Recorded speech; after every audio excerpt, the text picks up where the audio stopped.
Ghana at the Safari Resort over the weekend. It was a two-day event where business executives, policy leaders, business associates, ministers of state, heads of regional and economic communities, senior officials from Africa Continental Free Trade Area, that's the AFCFTA Secretariat, United Nations Development Program, UNDP, technocrats, young and old women, entrepreneurs, throughout leaders all coming together to have a discussion on this particular initiative. Now, the event witnessed speeches from people such as the President of the Republic of Ghana, Nana Akufo-Addo, the Vice President of Ghana, Dr. Mahamudu Bawumia, as well as Secretary General of the AFCFTA, Wamkele Mene, Chairman of the Africa Prosperity Network, Gabi Asari Otri Dako, as well as UN Assistant Secretary General and the Director, Regional Bureau for Africa, Ms. Ahuna Isiakonwa, among others. Indeed, at the end of the dialogue, a number of commitments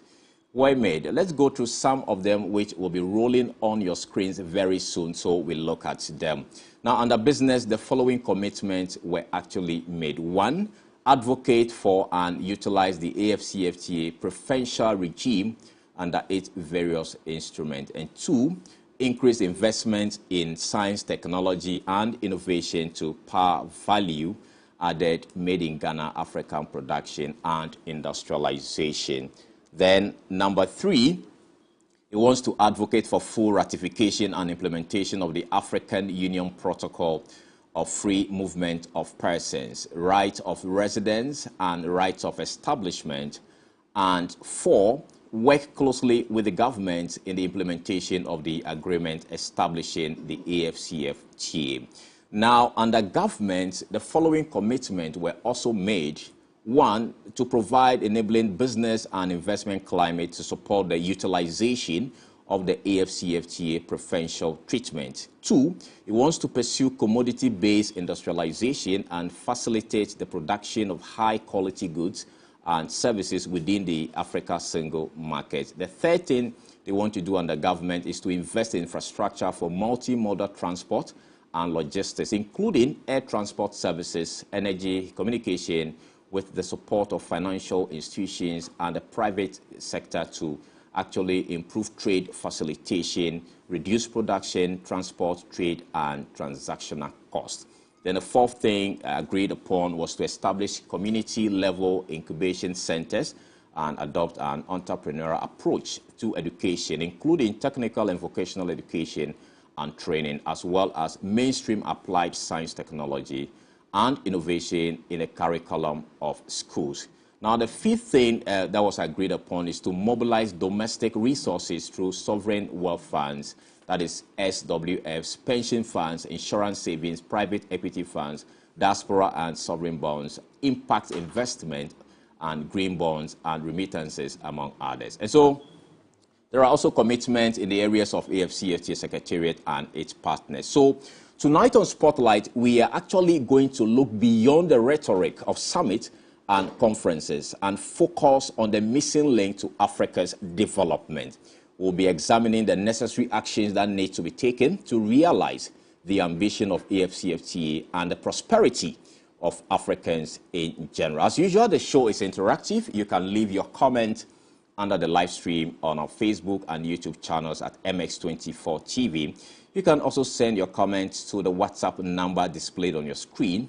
And at the latter part of the show, we will open the phone lines so you can also call in and then share your thoughts with us here. So joining me for this conversation, I have Ziad Hanoi. He's the National President, Borderless Alliance Ghana.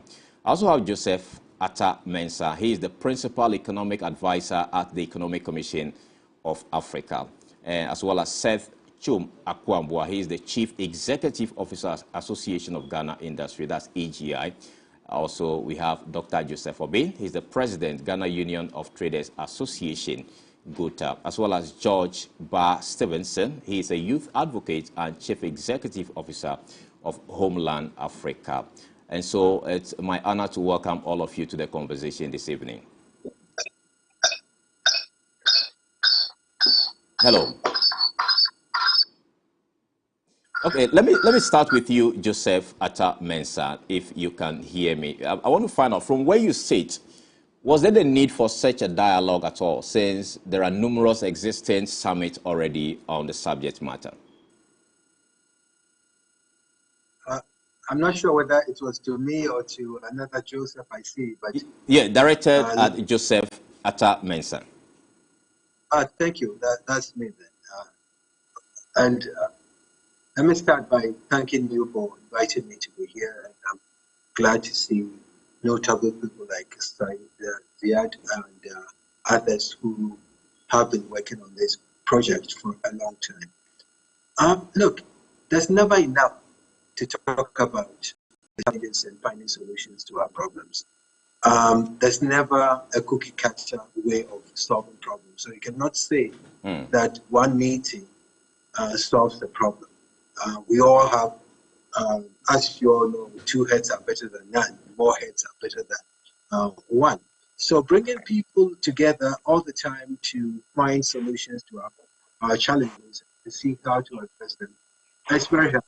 And so on that score, I think the African dialogue, prosperity dialogues, did that. And I think it was very innovative in the sense that it brought together for the first time businesses together, policymakers together, governments together to say, look, tell us what are the problems. You know, tell governments what are the problems and how government can fix it. And then also to say that, look, governments are not there to solve every problem, and therefore all of us should come together and have some commitments in the way that we can also do in order to put the agenda. So it was a good summit. And one thing is that, you know, you just read out the compass. Even if we can get one thing done, all well and good. All right. All right. Thank you so much. Hold on. Let me go to Ziad. Ziad, you actually monitored the discussion there. I want to find out from where you sit and what you've observed. What are your takeaways from the dialogue? First of all, good evening and thank you for the opportunity and many happy returns into the new year. We are we are slightly 2 years after the actual official start of trade under the AFCFTA. And as you know that we are slightly behind schedule with our ambitions to implement the opening up of the AFCFTA to the states parties. And so from this particular point, I believe that this conference has come at a very timely time.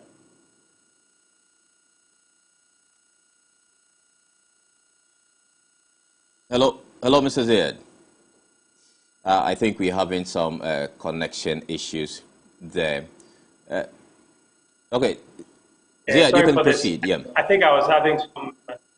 That's fine. All right. So I was saying that the conference has come at a very timely point in time where we needed to muster back the political will to push the AFCFTA forward before it loses its momentum.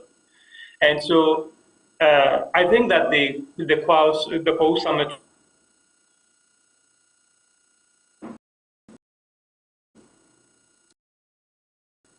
Okay, we seem to be having some issues there, so we'll try and work on it and then get Mr. Ziad on. But let me go to Dr. Joseph Obeng. You were at the conference or the meeting. So what stood out for you based on the number of speeches and interactions you've had with business people across the continent?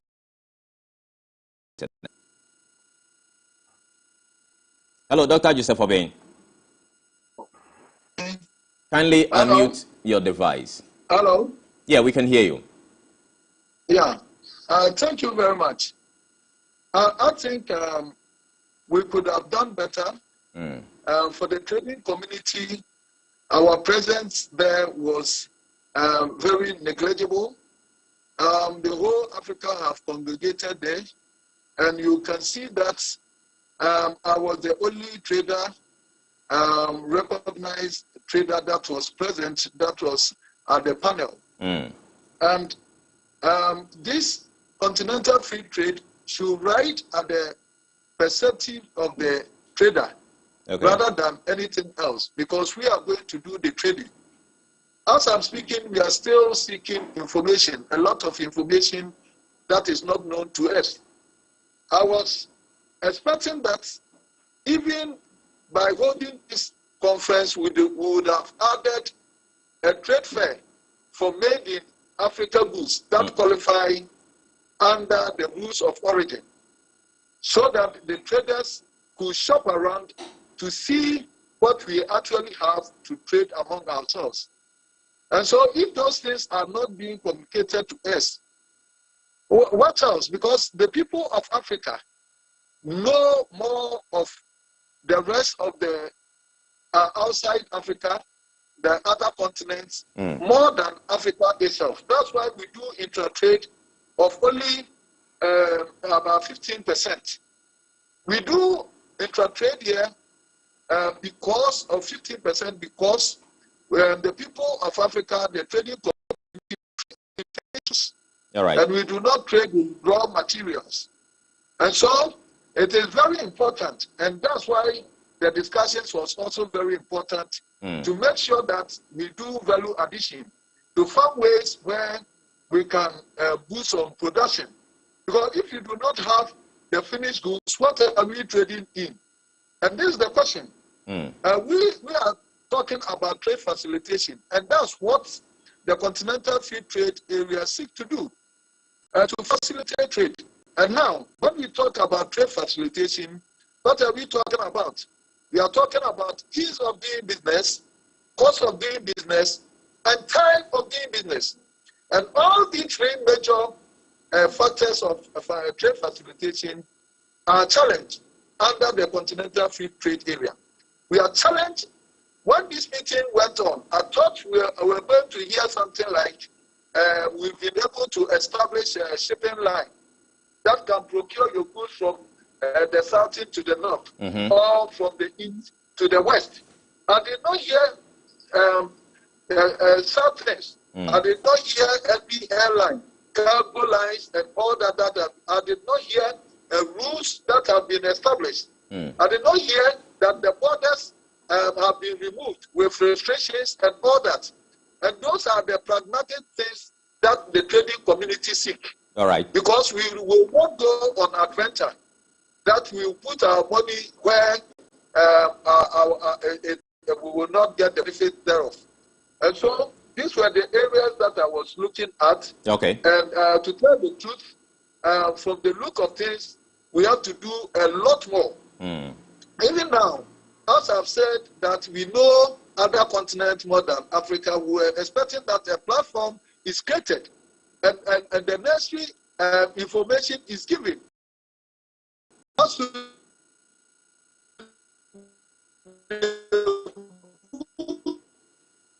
Okay, I think we are having connection issues there with Dr. Joseph Obed.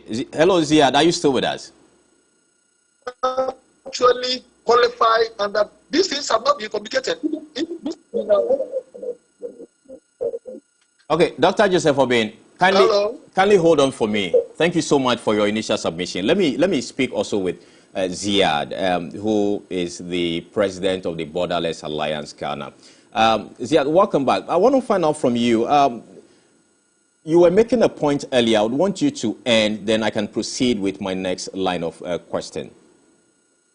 Very good. Sorry for the connection, but I guess it's general, and we could talk a lot about that also. Yeah. What I was saying is that Joseph said it, Mr. Atamensa said it earlier about advocacy and engagement that can never stop. You need to continue with engagement and policy engagement. Right. Otherwise, we will regress. And that is the importance of the Coast Summit, because it has re-sparked the political will to move the AFCFTA forward. Like Dr. Obeng, I like to think of the Coast Summit as having come up with some concrete proposals to push forward, first of all, in highlighting the operational challenges, which are many, as Dr. Obeng said. It highlighted the competitiveness issues, not just with Ghana, but the rest of the continent. And it also brought together the synergies from the other initiatives which will add on and accelerate the implementation of AFCFTA, but also the economic development. And I'm talking here about the free movement of people, protocol. I'm talking about the Pan-African payment and settlement system. I'm talking about the single African air transport market. So the co-summit was, if you look at the past 2 years, this was the first time where we started really openly and widely discussing the operational challenges which we have, which I can summarize for me with regard to the challenges of the AFCFTA in one word, connectivity. Whether it is the movement of people, or the movement of the goods, or the movement of finance, or the movement of information, it all boils down to the lack of adequate connectivity, whether in hard infrastructure like the roads and ports and the shipping lines, which Doctor was talking about, or whether the soft infrastructure, which are more about the legal framework for some regulations, the business environment, the accountability aspects, and all of that. So this was the point I wanted to land at the moment. I think Ghana has done well by hosting the summit. In fact, we have started, we commenced well by hosting the AFCFTA Secretariat. We have also shown the leadership that is required to push this agenda forward. And you've highlighted some elements of the draft compact actually from post-summit, which is a good thing. So we have a workable project, workable document to move forward with, first of all, with the policy dialogue, but second, with the private sector dialogue also on how to make this one work. All right, so you touch on political will. Before I go to Mr. Mensah, how committed are the African leaders? The fact that we've had many summit conferences on this particular issue trying to push the AFCFTA agenda, yet as we speak, Africans struggle to even cross borders. I mean, go to Aflao border, for instance. People are sleeping at the borders, trying to just crisscross and do business. How committed are the African leaders, the fact that we've had this particular conversation? This question is addressed to me, right? Yes, to you. Yeah. Because I thought maybe someone from a higher level of policy could have also given you a richer picture.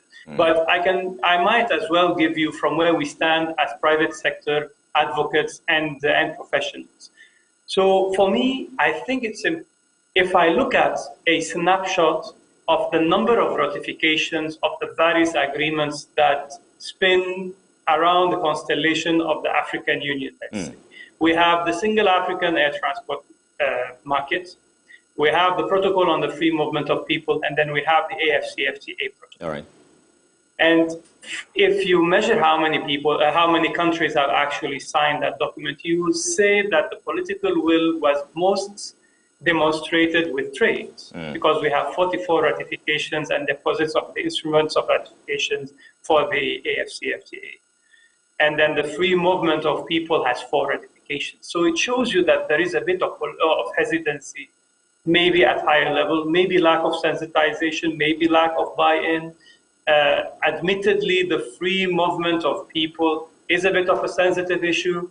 You can have so many opinions about why foreign nationals moving in and out of your country might be perceived as a threat for your local industries, local trade, local systems, local security, and so on. And then we have the single African air transport market, which is somewhere in between. But its main issue has to do with the lack of the technical capacity to bring people together to start to build the political will to push it forward, because it has been on the agenda for so long. All right.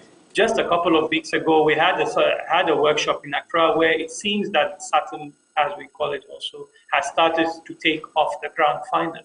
Now, how far it can go, that remains to be seen with the implementation, but we definitely could use easier connectivity between our various African cities by air, because it will also help move people easier and it will help move trade easier. All right. Thank you so much. But hold on, let me go to Mr. Mensah. We have seen a number of commitments participants of the event actually have made, a very good commitment, I must say.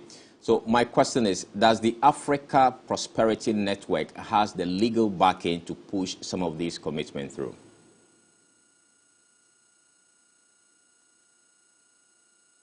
Good question. Thanks again. Well, like any entity, the African Prosperity Network is not part of the processes of the African Union. But nothing stops them from organizing a meeting which seeks to push forward the agenda of the continent. I mean, there are a number of NGOs. This is, I believe, I don't work for them, but I believe it's a non-political organization, non-civil society organization, and not-for-profit, I wanted to say. So we need more of such people, such voices, to be able to help governments to be able to implement. So in that sense, it has all the rights to have a meeting. I mean, there's nothing wrong with that. It's a democratic country. There's a right of association. What is most important, I think your question, if I can turn it around, is what do we do with the outcome? Now, the question is, if you do read the outcome in the vote of thanks to the president of this country, His Excellency Nana Akufo-Addo, it was suggested that he becomes a champion of the free movement. Now, just in about 2 weeks or less than 2 weeks, he will be, I believe, I don't know for sure, but I think leaders are gathering in Addis Ababa for the African Union Summit. All right. It presents an opportunity for him to highlight some of the issues that came out from the Kwawu Summit, which is the dialogues, and then through that find ways to get decisions made to push the whatever commitment it is forward. Don't forget, this year the theme of the African Union is on the accelerating the implementation of the African Continental Free Trade Area, which is the AFCFTA. So it presents an opportunity for His Excellency Nana Akufo-Addo to push forward a number of things that took place in Accra. And as he said, he's committed and he's going to work hard to ensure that the outcome is adhered to. What is most important, I would say, that if I have any lesson appeal I would want to put on the table, is that I appeal to my president, Nana Akufo-Addo, to use his power to get the free movement ratified by Ghana, so that at least the number can go from 4 to 5. And then he should also, when he's in Addis Ababa, lobby his peers to look into it, to see how to address it. The issue that is raised about security, as my good brother Siad said, those things can be addressed, and therefore we can learn from experiences from other places of how they've dealt with. And his point, Siad's point about technology and connectivity, might be able, the security apparatus and the security agencies could come together and share data on individuals. I mean, let's not let us bad apples stop, us from progressing. I mean, there has to be a way of tracking down those who who might, for security reasons, may not be desirable to move around, to their way, and therefore we allow for free movement of persons. That would be my view. So let's be optimistic. All right. I agree with Mr. Obing, Dr. Obing. Please, let's be optimistic. The glass is half full, but not half empty. I understand your concerns, but I think next time we probably could do better by bringing people like you, the traders and all that, to make sure that we advance. So this is what I'll say. All right. Thank you so much, Mr. Atta Mensah. But hold on. Let me go to Dr. Joseph Obeng. So since the implementation of the guided trade by the AFCFTA last year, I want to find out from you. You are the president of traders here in Ghana. What can you tell us about the volumes of trade you've done with other countries on the continent, and what would you say the processes have been like in terms of the challenges you go through trading with your peers on the continent? Yeah, well, when you come to our level, the traders, the importers in Ghana, I think we have one reference in a lady who sells batteries.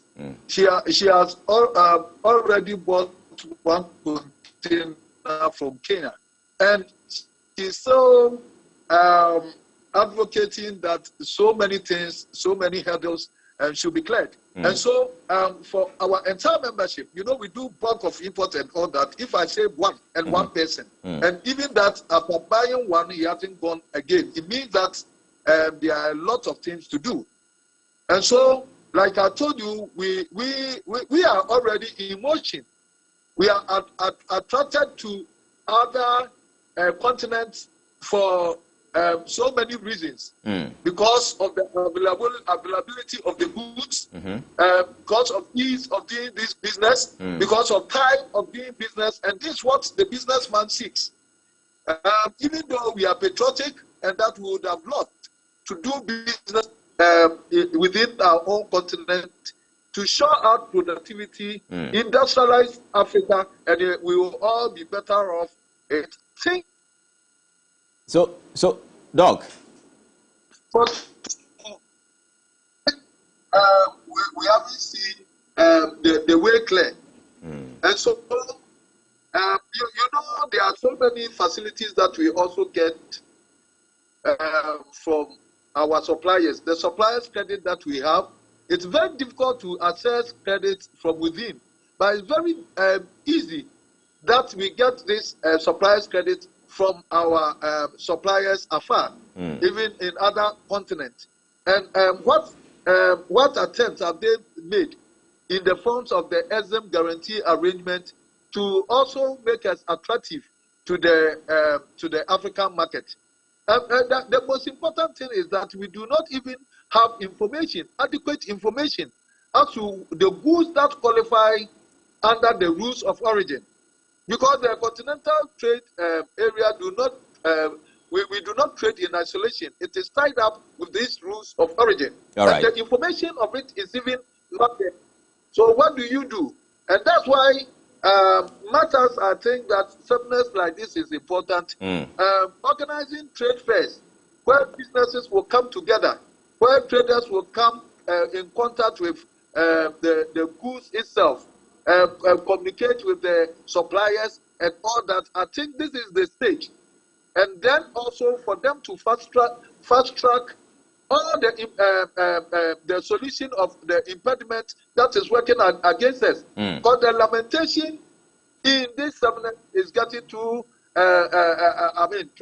long. Okay. And we have to the earlier that we talk about pragmatic solutions, workable solutions, and that's communicating what they have been able to do. It's what we are waiting, because we cannot wait forever. We are already in motion. If we get better attraction from within, and we do that because we do trade, like I told you, we trade in goods and services. Where is the availability of the finished goods? Here. Most of even Ghana, we are not even communicated to the goods that have already qualified under the rules of origin. So that if I'm Ghanaian and I want to send the goods to Nigeria or to Congo or to Ethiopia, I know that these are the goods that are qualified, so that I can easily transport it. I don't even have this information. Okay. And so there are we business people want practical things. We want things that have been done. The political will is simply not there among the member states. The political will, because by now we would have removed all unnecessary barriers at our borders. By now, of the implementation 2 years on, we should have succeeded in removing. And the seminar like what we have was communicating to us that now you can easily ride through Togo to Benin, Nigeria without any hindrances. These are some of the things, so that we will be encouraged and motivated to even venture to do this business. It's very important. The competitiveness of our goods is also very important. Access to credit is very important. Are the suppliers able to give us the suppliers credit that we get from Turkey and elsewhere? What arrangement have we done? And these are the things that we seek, so that we can confidently do business from among ourselves. Because that's the surest way for Africa to thrive. Africa should do business with itself. Africa should industrialize. Okay. All right, Doc. We have been able to succeed. We haven't gone anywhere, and that we have to find pragmatic solutions in terms of transportation. And the connectivity issues that they've touched on. Okay. That's very important for the trader. All right, thank you so much. But let me go to Ziad to see if we can get some answers on the concerns you've raised so far.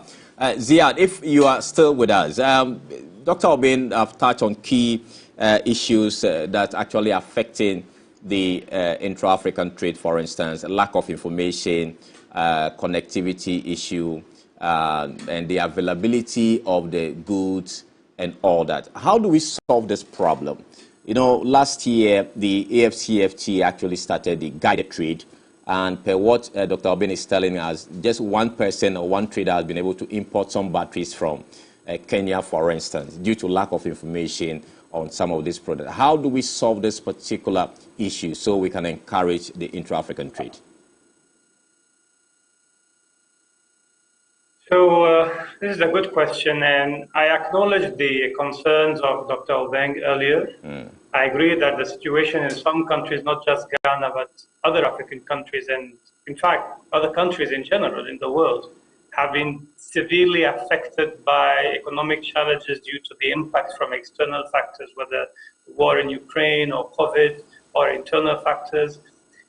For example, in Ghana, just last week, we had a quotation for someone who was requesting access to commercial lending, and the rates that he was proposed to lend at was 42% annualized rates.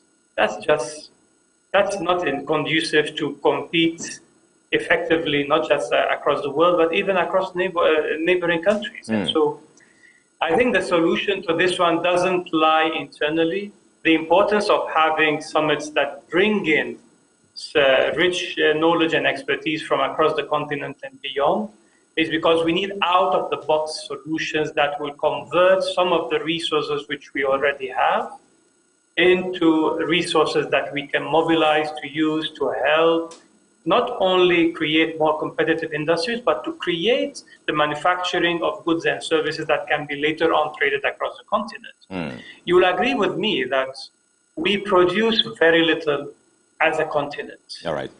And so the amount of goods that we manufacture and produce as a continent, it affects our ability to self-finance, to trade with other countries across Africa and with others. So we remain highly influenced by the importation and with the finances and investments coming from outside the continent. And that impedes our ability to grow internally on our own unless we find ways to convert some of the resources we have into usable ones.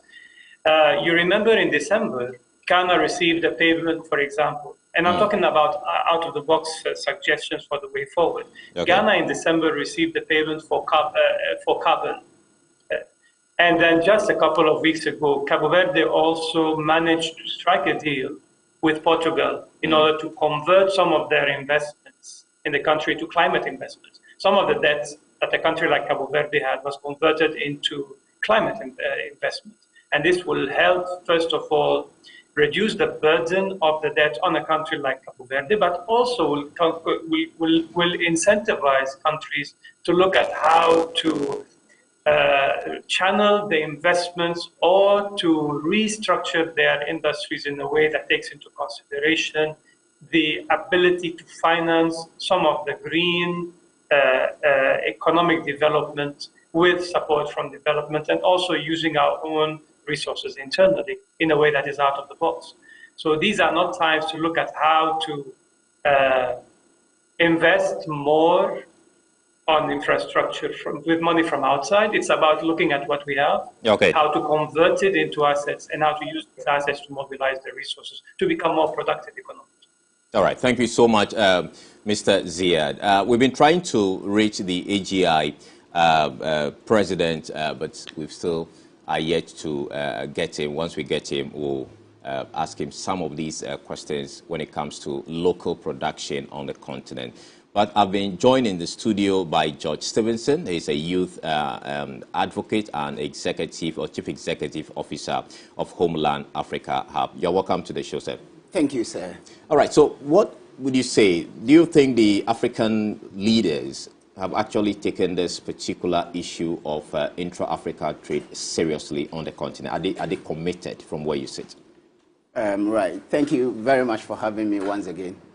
Before I proceed, let me say a very big good afternoon to Mary Joanna Williams from the United States of America. I think they are following you very keenly. Okay. And the Director of Homeland Africa Hub Organization, Patrick Osafo-Adjei, and the entire management and members of Homeland Africa Hub Organization. Okay. And let me thank your management too for organizing such a great program. Yeah. Usually to begin with stuff like this, per where I sit, you know, one would say that yes, Africa has really done much of talking than action. That's why even in the Bible, he says faith without work is faithless, Yeah. you know, doesn't bring results. You know, year and year, time to time, you see people organizing, you know, advocacy programs of this kind. And at the end of the day, the action tends to be low. Why am I saying this?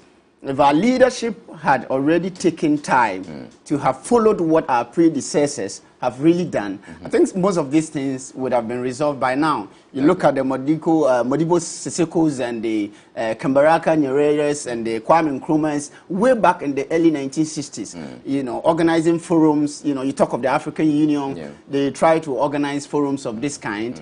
Akuruma, one of such kind is the Agenda 2063, where they were looking at how after some 50 years to come, where Africa would have been seen at the top. Okay. But at the end of the day, it seemed to be abysmal. You know, no results have been found, you know, in such cases. And so to ask me whether the leadership is our task, you know, it's a bit questionable. Okay. And clearly listening to the man in front, you know, call him the captain, the #1 commander-in-chief in the person of Nana Akufo-Addo Dankwa. With his speech, I actually felt a bit something because look at him at the end of the day trying to tell us that, yes, Africa is beyond aid. This is a man, you know, a couple of years ago who was not in power. And you look at most of the things he said, there's nothing strange here. It being the same thing, the same old story. But we still need to talk about the challenges and see how we can situate some solution to it. With their topic, that's excellent. With their topic, because this is what they are also talking of, that, you know, it's been much of talk. And so it is about time for us to stand up and do action. Yeah. And so listening to Nana Dankwa Akufo-Addo as a youth advocate, per where I sit, I realized something from his speech. Okay. I realized that as the youth of this noble land, if we do not stand up, trust me, there's no hope again. How do you mean stand up? We need to stand to the core. We need to tackle our skills very seriously. If there's something we could do out of our own talents, from our own skills, then the time is now. Because as I said earlier, Nana Dankwa Akufo-Addo, a couple of years ago when he was not in power, you listen to most of the things he said, and not him alone. Most of this great leadership, and when they happen to gain power, the trend is different. So you don't think the conference, for instance, is actually going to bring any paradigm shift from what we've been seeing for the past 50 years, for instance? I doubt, per where I sit. Because trust me, there are people who have said thousands and coins of things that they have not, you know, tackled them at all.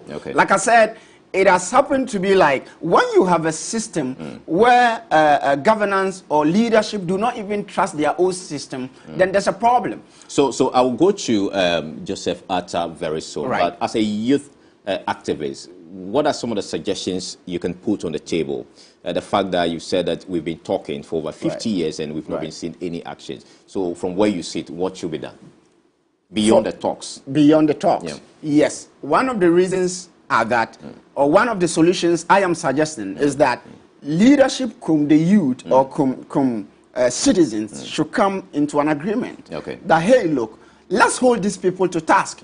At the end of the day, if I'm electing a politician or a president or leadership to rule, then there's a specific, you know, target, because there's certain information that he brought to my table that I need to sit down, decipher, diagnose to know which are those ones that are coming for me, that are coming to help me. And so at the end of the day, if I'm not seeing those things, then I should change my way of doing things. Let's look at this. Talking of solutions, look at an Africa that I sit here. If I would want to travel to the Abuja in Nigeria, I would need a passport. If I wouldn't have to travel to Cote d'Ivoire, Togo, Nairobi, Kenya, mention them, I would still have to need what? A passport. That, to me, it's a little bit confusing. Till now, I don't get it. So when you have situations like this, where as an African, I want to travel to any of those African countries, then I'll be demanded or I'll be asked to bring a passport first. Then to me, we are not in the right direction. Let's begin to look at some of these things, that if I would have to travel, there should be something to be done to this. We have ECOWAS card as Ghanaians. Where does it lead us to, apart from Ghana? Let's take a look at this denomination we are spending. You go to Nigeria, it's a different currency. Go to Zimbabwe, it's a different currency. And we are doing this, harming ourselves. In fact, talking of this very agenda we are discussing now, as in how Africa can move beyond what do we call it, where we are now. Look at this great policy they brought on board, this AFC FTA. Very nice policy. That, hey, look, let's look at it where, Africans are coming together, about these 54 countries are coming together in a single continental free trade area. That if I would have to travel, or if I have to do business with somebody from Zambia, from Zimbabwe, mention any of those ones, that I can transact business freely without no hesitation or without no hindrance. Is that what we are seeing on the table? So I am saying, as a pragmatist, that we need to practicalize things. The theories have been said times and number. Yes. So we need to move from the talks to action. That's what I'm saying, General. All right. Thank you so much. But you've touched on a very key issue, which has to do with currency issue. And so I'm going to Joseph Atta-Mensah for some response on that particular one. People are actually asking, when it comes to Africa's economic growth, is the issue of common currency. But for some time now, we've actually been hearing about the ECO and all those regional currencies and all that. My question is, what is the current state of this particular issue for the continent to have a unified currency so it can actually help push the intra-Africa trade a bit forward? Thank you, and thanks for the young man. But before I answer your question, I just want the advocates to know that in the compact, and I'll just, with your permission, I'll read a part of the compact. We say, develop tailor-made programs, including offering special incentives for youth-owned enterprises. So there's something there in that sense. But I can understand where you come from, that maybe more needs to be done. But there's a lot which is being done, and I will not be. I can understand his frustration. But look, we got the CFTA done 2 years ago. It takes time. EU was not just built just like that. It took some time to get the European Union working. So I would crave this patience for the leaders, for that what the issues that is being raised. These are concerns that, yes, we all needed, but change comes very, very slow at times. But I would also want to say that some of these changes that he's talking about are not changes that government or the governments should do.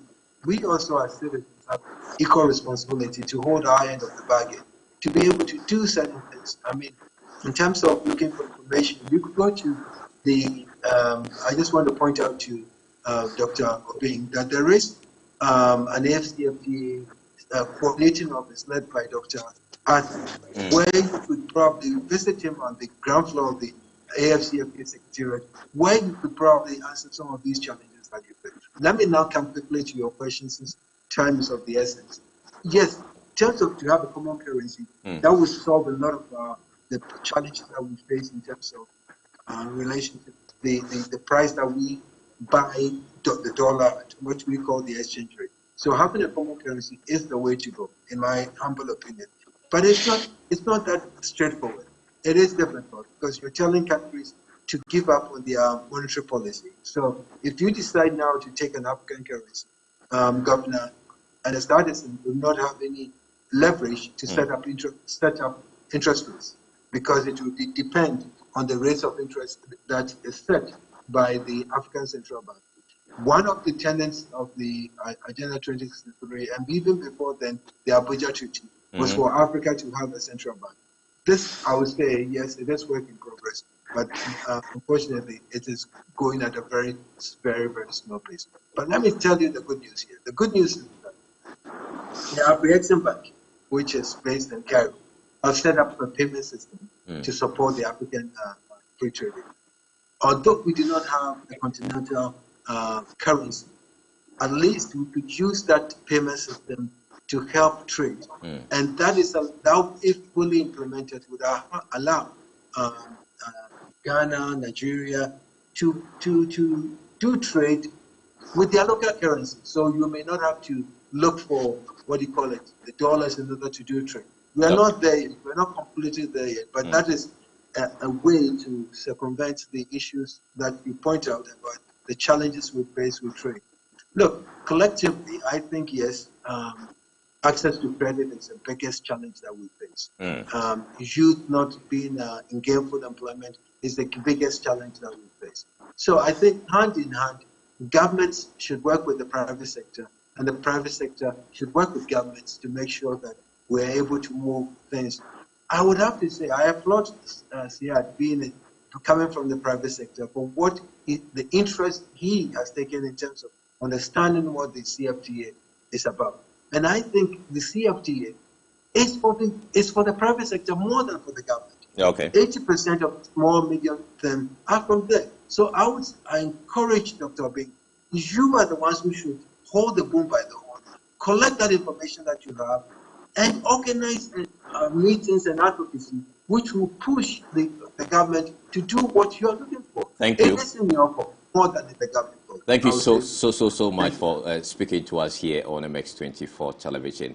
I have less than 5 minutes to go. Let me come to you, Dr. Obeng. What are your expectations, briefly, from government and from the AFCFTA in the years ahead, so they can actually facilitate trade and reduce some of these challenges that you face doing business on the continent?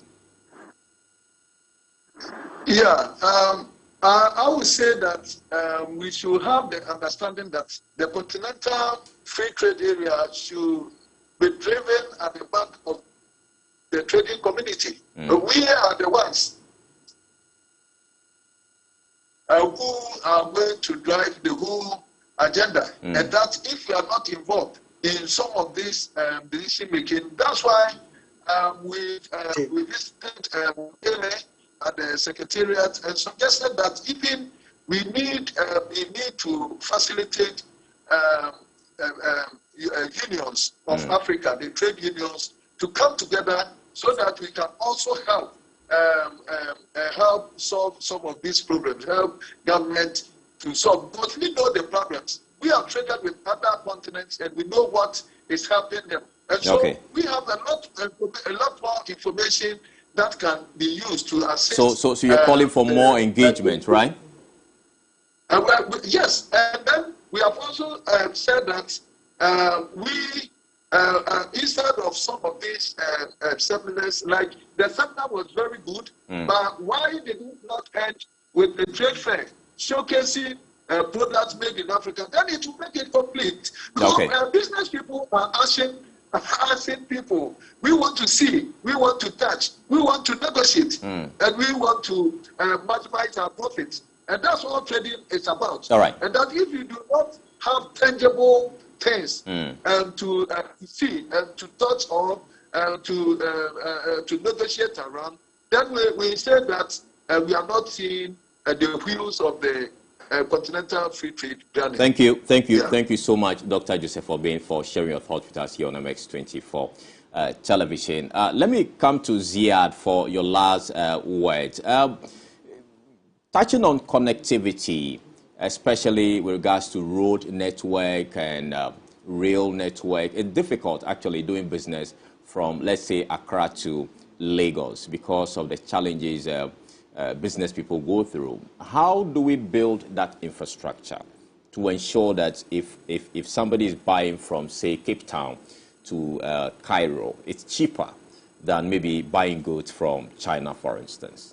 How do we do that? 1 minute.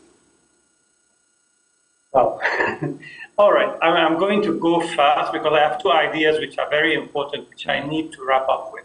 The first one is that sometimes we tend to underestimate the fact that Africa is a huge continent. 55 member states with 6 islands and 16 landlocked countries, 30,500 kilometers of coastline, 110 internal borders with 1.36 billion people, with 8 main regional economic communities and 6 official languages. And we want this continent to do trade with itself instantly, automatically, within 2 years of the implementation of the African Continental Free Trade Agreement, which has created the largest free trade area in the world, or among the largest. And so we have to keep this and to put this in context to understand how huge the task is and the importance of mobilizing the networks of the policymakers, of the advocates, of the economic operators, and of the vested interest groups, including the development partners, the financial institutions of others, in order to tackle the many challenges which are there. I think connectivity is a huge issue. I think we need to look at how we can connect our cities together by the air. So we have to accelerate the implementation of SATM. I think we need to make the movement of people freer. So we need to accelerate the ratification of the protocol on the free movement of people. And I think we have to focus on connecting our ports together without having to go to another seaport. On some other continent. And so we have to look at a common framework for African short sea shipping, which we don't currently have. So some of our problems are hard infrastructure related, some of them are soft infrastructure related.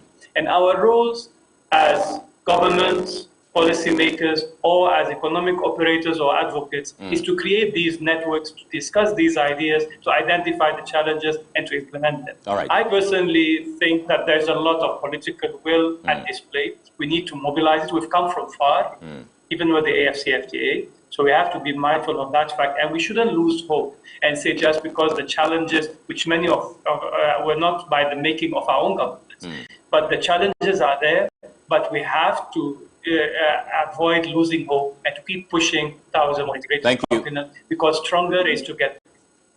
Thank you so much, Ziad Hanoué, for speaking with us here on MX24. We're so grateful for your insightful thoughts there. So grateful. Now, let me give you the final word, Stevenson. You are not so happy with the commitment level of the political leaders. So going forward, what are your expectations? All right, thank you very much. A very quick one. I think Mami Dufie is a host at One to Me TV. She's following you, and Patricia Labi, AJY, is also with First Insurance. They are all following your program. All right. To say a little, because we don't really have time on our side. Yeah, we have just 1 minute. Yes. What I would say is that let's all come together. Like I said earlier, if Nana Akufo-Addo should tell us that Ghana beyond aid right from days, and he's still saying the same thing, then the call is on to you and I to sit down and reason up and see that no, now this very generation is almost failing. Okay. And so we are the next generation. Let us sit down and see how best we can bring our expertise together, our skills and talents together. Okay. You know, going around advocating to my dear youth, I do tell them that, hey, look, if you find yourself in the tertiary studying, don't just limit yourself to your program or your field of study. Right. Try to explore, learn more, and let your skills and talents, you know, the educational term will be like the psychomotor. Use it very well to see how best you can bring new inventions. Because look, if we sit down looking at certain people to come and take control, it won't help. And so the lack of youth participation in political roles and leadership roles is also lacking. And so I'm urging my dear youth to stand up to those roles. That, hey, look, let's come together with our different expertise and specialization and come collaboratively and collectively and see how best we can push Africa. Thank you so much, George Bass Stevenson, for speaking with us here on MX24 TV. We are so grateful. Earlier, you heard Ziad Hanoué. He's the National President, Borderless Alliance Ghana, as well as Joseph Atta Mensah. He's the Principal Economic Advisor at the Economic Commission of Africa. We tried reaching Seth Chum Akwabwa, who is the Chief Executive Officer of the Association of Ghana Industry, but we were not successful. But you heard from Dr. Joseph Obin, who is the President of the Ghana Union of Traders Association. And so this is where we draw the curtain on today's edition of Spotlight, which has been live from our studios here in East Legon, Accra. Let me thank all of my guests as well as you, our viewers, for watching. I promise to come your way again with another exciting edition of Spotlight Show here on MX24 television. Keep watching MX24 TV. My name, as always, is Carlos Caloni. Thank you so much. Bye-bye.